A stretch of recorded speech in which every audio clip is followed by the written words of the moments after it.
sheriff set illegal free, refused to notify ICE, immediately regrets it after he repays him.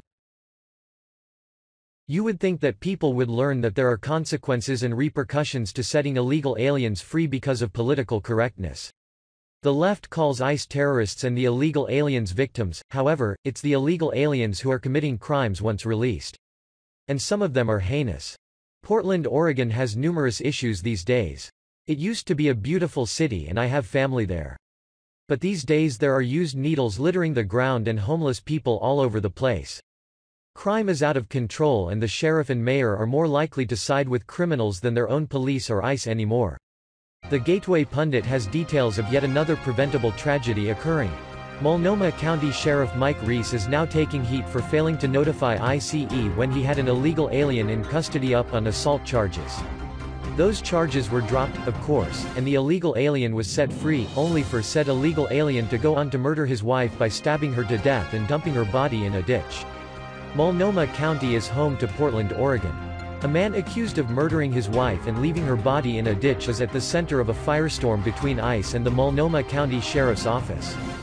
Federal officers said they placed an immigration hold on Martin Gallo Gallardo when he was arrested in a domestic violence case in March, months before Coral Rodriguez Lorenzo was killed. Officials with the Multnomah County Sheriff's Office said they didn't get the request. But even if they had, officials said they wouldn't have honored it because of a 2014 federal court ruling. In a Friday afternoon press conference, Multnomah County Sheriff Mike Reese said ICE was being disingenuous about their claim they sent the detainer request. Check the readability of pages 1 and 3, Reese said. He noted ICE faxed the document and it states pages 1 and 3 have readability issues, meaning Multnomah County officials never got it. It's 2018, Reese said. Let's start using good technology.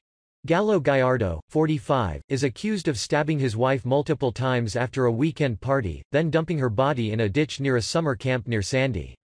When he was arrested in March on assault charges against her, a grand jury decided not to move forward with the case after she was unwilling to cooperate.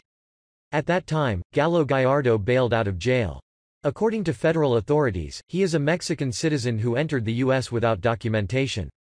ICE said if Multnomah County had held him as requested, he likely would have been in federal custody instead of returning home to his wife.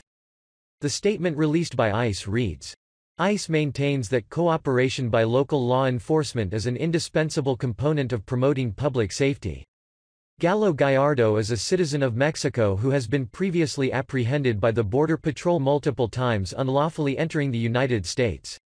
U.S. Immigration and Customs Enforcement ICE placed an immigration detainer on Gallo Gallardo on March 6, following his arrest for felony assault 4th degree. The Multnomah County Jail did not honor that detainer and Gallo Gallardo was released on bond on March 8. The fact is, ICE placed an immigration detainer on Gallo Gallardo on March 6, following his arrest for felony assault 4th degree. The detainer specifically requested notification of Gallo Gallardo's release. Under current Oregon law, Multnomah County does not honor detainers in any way.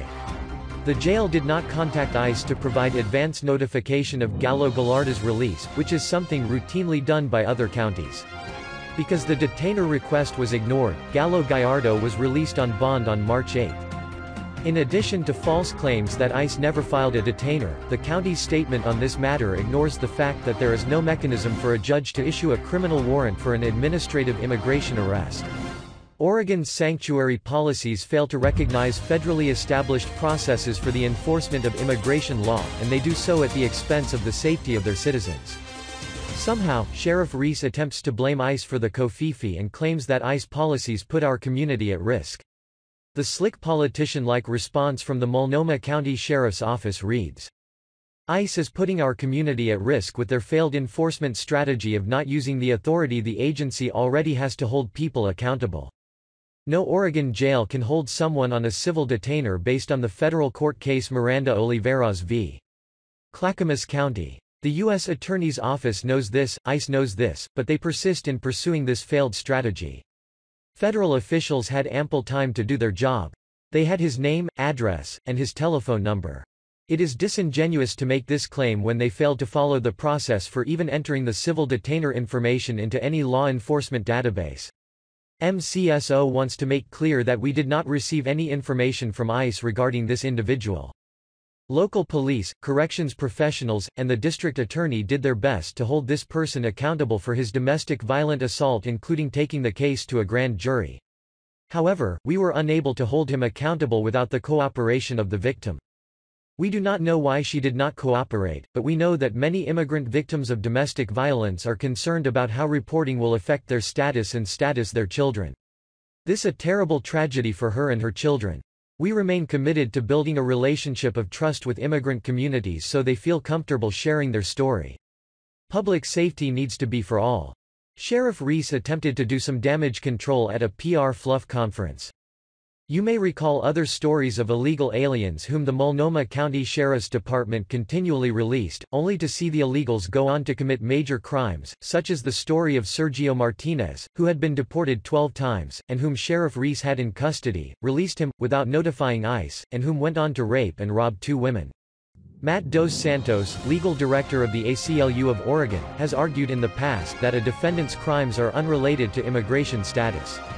Tying them together appeals to the stereotype that immigrants are dangerous, when research shows that undocumented immigrants commit significantly fewer crimes than citizens born in the United States, he said. Our hearts go out to the family of Coral Rodriguez Lorenzo. It is sad that ICE is politicizing her tragic murder, he said Friday. ICE knows that courts have ruled that jails can't hold people after they make bail or would otherwise be released.